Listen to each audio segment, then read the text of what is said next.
Good morning, students. Okay, so this is a continuation of subject verb agreement. Okay, now let me start from rule number 13. I think I have covered up till rule number 12. So I'm starting with rule number 13. Okay, now in rule number 13, you see, students, collective nouns like group, crowd, flock, regiment, okay, etc. are generally followed by a singular verb. We know what is a collective noun, isn't it? Group of nouns together are called collective nouns. So here you can see, students, whenever you have collective nouns, the verb will be always in singular. Okay, so a group of boys was playing in the ground. Okay, so here we have used a singular verb was. Okay, so if in case the subject here would had been boys instead of a group of boys, then the verb would be were here. Boys were playing in the ground. But as soon as you make it a collective noun, a group of boys, the verb will be a singular verb. So this is the rule. Collective nouns will be followed by a singular verb. Okay, a crowd of people rushes. Now rushes is here a singular verb. rush es, we have used, we have added es with the verb. So when we add s or es with the verb, it becomes singular. So a crowd of people, since a crowd of people is a collective noun, so rushes, okay, we have used here a singular verb. Similarly, a regiment of soldiers. Regiment means an entire group of soldiers was marching towards the town. Okay, now rule number 14. Class nouns such as food, furniture, clothing, etc. take a singular verb. Okay, so class nouns, for example, you see the furniture, cutlery, clothing. Okay, so these all are class nouns, isn't it? And this will always take a singular verb. Okay, so the furniture, we don't use the plural form of furniture. Okay, furniture is a class noun. It is always uncountable. Okay, so whenever there is uncountable subject, the verb will be always singular. Remember this is one point that you have to keep in mind. If your subject is an uncountable noun, then the verb will be always in singular. Uncountable noun means the verb will be always in singular. So the furniture is very old. Okay, so the furniture doesn't have a plural form. Okay, you remember this, students. So this furniture is very old. This imported cutlery, the set of cutlery together, okay, is very costly, singular verb. His clothing consists, okay, his clothing, you see, not clothings, his clothing consists. Again, consist is here is a singular verb, although there is s with the verb, but we have learned that when you add s or es with the verb, it becomes plural. Okay, so his clothing consists of a bulletproof jacket, etc. Okay, now rule number 15.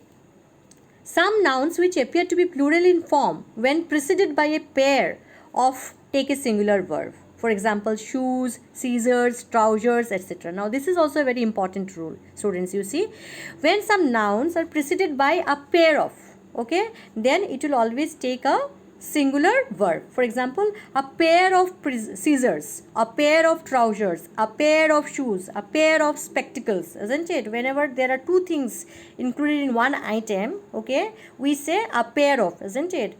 Because a scissor has two parts, isn't it? A trouser has two parts, a shoes has two parts. So we also use a pair of with this nouns. So whenever there is a pair of, okay, preceded before a noun, it will always take a singular verb. Okay, so a pair of scissors was taken out of the drawer, a pair of trousers. But if you're not using a pair of, then the verb again will become plural. Okay, for example, scissors were taken out of the drawer, trousers were taken were washed by the servant, shoes were brought by him. But once you make it a pair, it will always take a singular verb. Okay, but when these nouns are used without a pair of, they take a plural verb. Just now I have explained you the same point. Okay, his shoes have worn out. Have is a plural verb. Okay, my scissors do not cut well. My scissors. Okay, now do is a plural verb. Does is a singular verb, but do is a plural verb. Okay.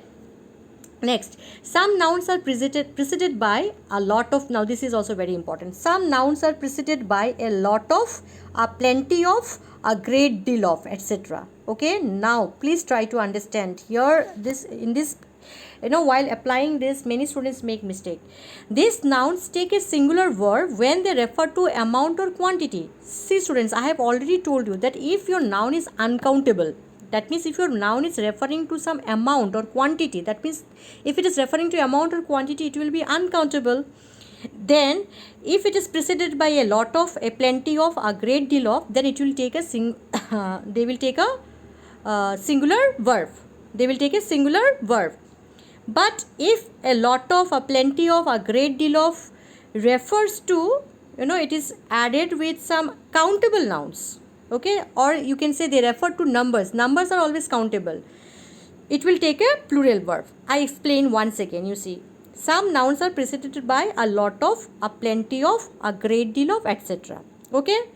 Now here are two things that you have to keep in mind. One is, if a lot of these phrases, a lot of, a plenty of, a great deal of, this is, it is preceded by an uncountable noun, okay, or you can say it refers to some amount or quantity. When it comes amount or quantity, it is always uncountable, isn't it? Then it will always take a singular noun. But if they take if they refer to number, that means if it becomes countable, if the noun becomes countable, then it will take a plural verb. Okay, for example, you see, a lot of people. People here is what? Countable or uncountable? People is here countable, isn't it? It refers to number. It is a lot of people here is referring to number, isn't it? Not quantity or amount, but it is referring to number. People is countable noun. So we have used here the plural form of the verb. Visit. Visit here is the plural form, isn't it? If you make it visits, then it becomes singular, isn't it? But visit is plural. So a lot of people visit. Why I have used here? Why the example suggests a plural verb? Because a lot of people here is what? It is referring to number. It is countable noun. The subject is here countable and it is referring to number. So we have used here plural verb. In the second example, a plenty of water. Water is uncountable. Amount. It is a plenty of here refers to what? It refers to amount or quantity. A plenty of water. So we have used here what? Singular verb. A plenty of water was supplied to the villagers. Please, very important point, students. Please try to understand. I am explaining it once again. If a lot of, or a plenty of, or a great deal of refers to number, then the verb will be plural. Okay. That means if they are referring to some countable nouns, then the verb will be plural. If a plenty of, or a great deal of, or a lot of is referring to quantity or amount, that means uncountable noun, then the verb will be singular. Okay, so a lot of people, while lot of people here refers to numbers, isn't it? Countable nouns, numbers. So visit here is the plural form of the verb, isn't it? Visit. In the second example, a plenty of water refers to what? The quantity, isn't it? Which is uncountable. So a plenty of here refers to quantity of water, isn't it? So we have used here was, which is a singular verb. I hope this is understood by all of you. Please keep this in mind. Point number 17. When a singular subject is joined by as well as, in addition to, except, etc., with another noun or pronoun, we use a singular verb. You see, students, when we use when we join singular subjects by and, you remember Shohan and his brother are happy. Okay, if we are adding it with and, then the verb will be plural. But when two singular subject is joined by phrases like as well as, in addition to, except, then the verb will be singular. समझ में आया है नहीं? अगर and से जुड़ता है दो singular subject, then what will happen? The verb will be plural. But if the singular subjects are joined by as well as, in addition to, or except, then the verb will be singular. Okay, for example, Shohan as well as his brother has come. Has is a singular verb. Okay, my father, in addition to our neighbor, has gone out for a walk.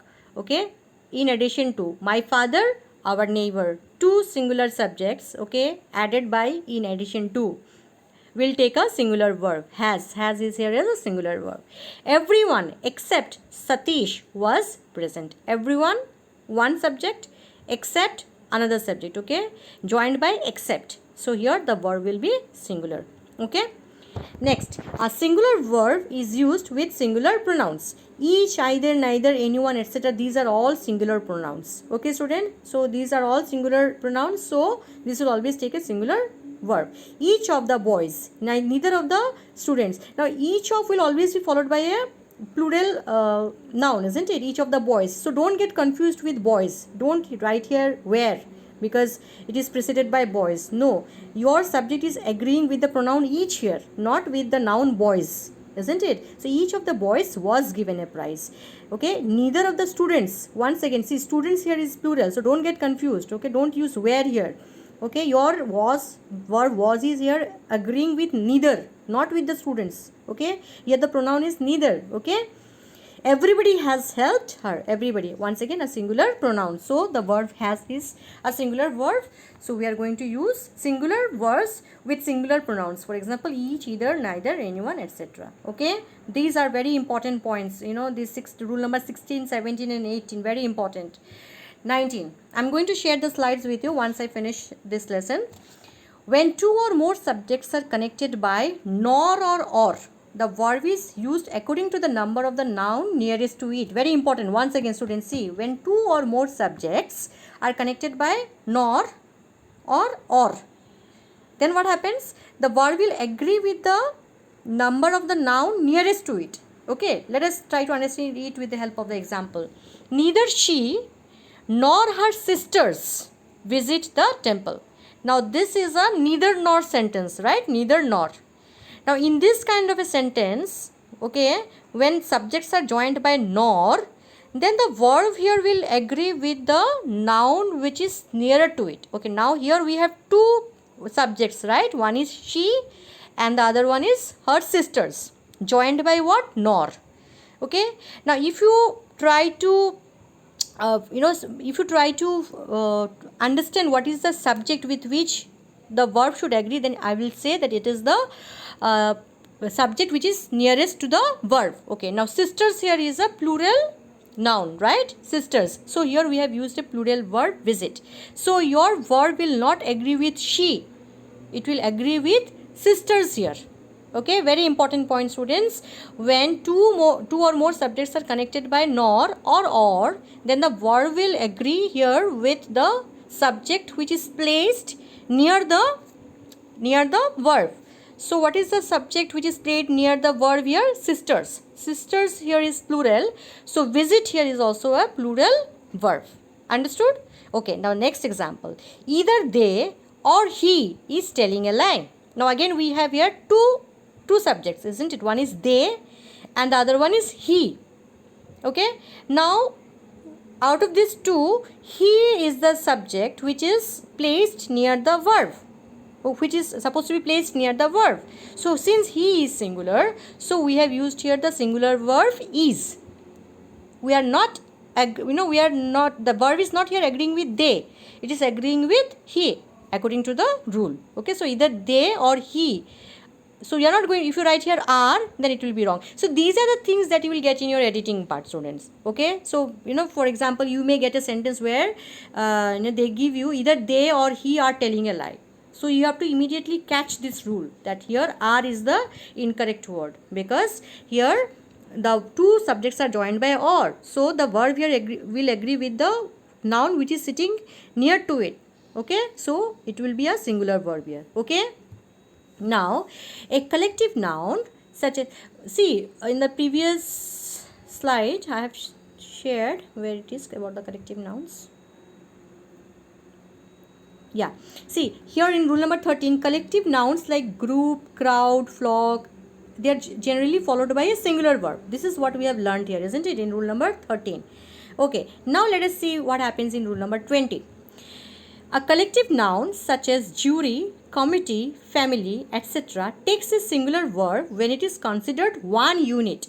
Okay, now this is there is an exception here.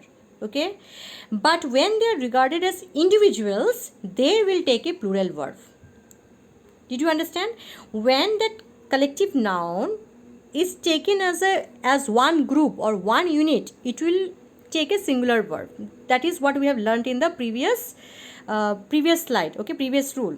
But there is an exception to this rule. What is that rule? That when this group is regarded not as a group but as individuals.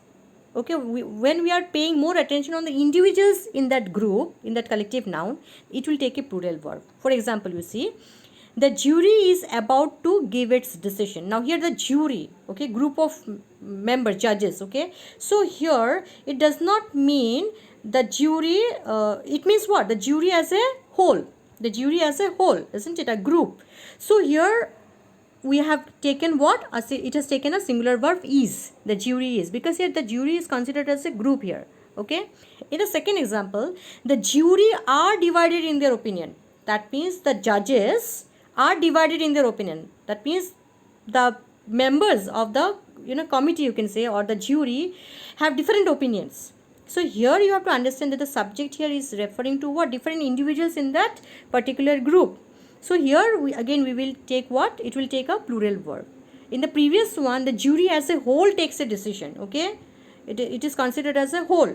But here in the second sentence we can see that the jury here has different opinion. The members of the jury have different opinion. So here we are talking more about what? The different members of the jury here.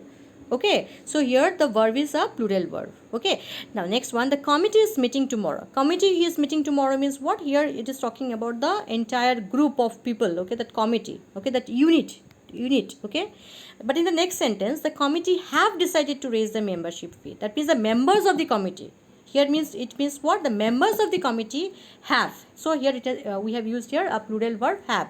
Why? Because it refers to the members of the committee have decided to raise the membership fee. Okay, our family has decided to visit Shimla this summer. Family as a unit. Okay, the entire family as a unit has decided to visit Shimla this summer. So here we have used the singular form of the verb. The family now live in London. But here you can see the family now live in London. Here means what? The members of the family. Okay, they live in London. So here we have used here the plural form of the verb, because here you mean the members of the family. Okay, rule number 21, and this is the last one. Yes, when some nouns are regarded as one unit, they take a singular verb. Okay, so in one example, in one slide we have done that if you add and with two separate individual subjects, then the verb will be plural, isn't it? Ram and Rahim are good friends. Okay, but when two separate nouns are joined by and they are actually expressing one single idea, okay, they're expressing one single idea, then we are going to use the singular form of the verb. Okay, for example, bread and butter. है ना? For example, dal chawal. Okay, rajma chawal. So this is considered as what? As a wholesome, as a one single food, isn't it? Bread and butter is considered as one single food, isn't it? So bread and butter, although there are two different nouns here joined by and, but they are actually considered as one food. Okay, one unit. So we are going to use here is. Okay, brick and stone is lying scattered all over the place. Brick and stone, isn't it? Time and tide waits for none. Time and tide waits for none. The novelist and poet is dead. The novelist and poet, the same person. The novelist and poet is the same person, is dead. Okay. But in the last example, I want to elaborate this a little bit, because I have seen many questions on this. See, if you have the novelist and the poet, then we are talking about two different person here. The novelist and the poet. Okay, so when you are talking about two different people, the will be used here twice, and then the verb will be plural. Okay, but when you say the novelist and poet, that means here you want to say that the person who is the novelist is also a poet. Okay, is dead. So we have used here the singular verb is. Okay, so students, I will give you an exercise. Okay, this exercise, you have to do this exercise as classwork, and then I will also give you the answers so that you can check it by yourself. Okay, thank you students. I'm going to share the slides also with you.